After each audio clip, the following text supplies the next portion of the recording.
राम समर्थ श्रीराम. दशक 8 समास 4. सूक्ष्मभूते निरूपण. शुद्ध, निर्मल, नित्य, पूर्ण ब्रह्माखेरीज परब्रह्माखेरीज दुसरं खरं अस्तित्वच नाही.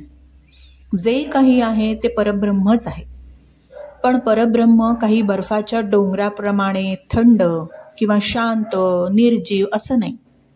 त्यामध्ये अनंत शक्ती आहेत आणि त्या ब्रह्मस्वरूप आहेत.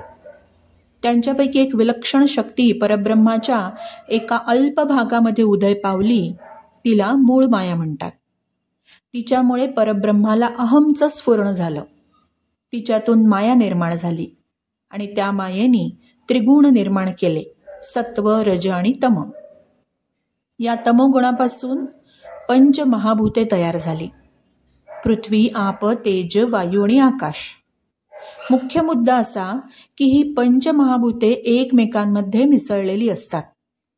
आकाशात इतर 4, पृथ्वीत इतर 4, अशी प्रत्येक भूतांमध्ये बाकीची 4 भूते असतात.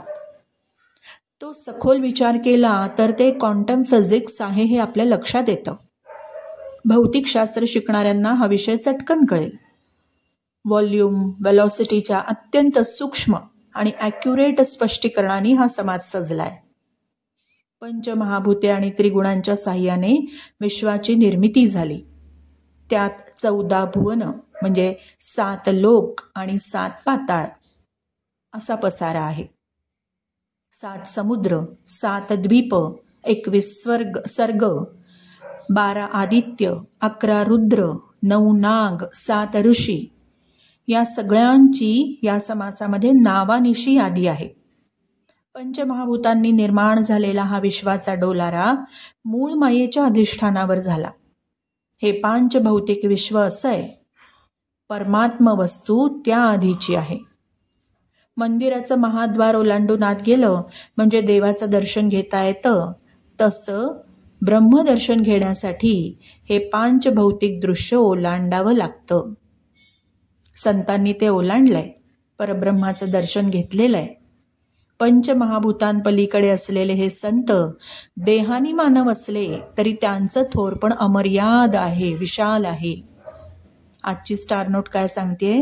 तेच की तयासी उपमा काय द्यावी, नाशिवंत सृष्टी आघवी, पंचभूती कवठा ठेवी न चले तेथे.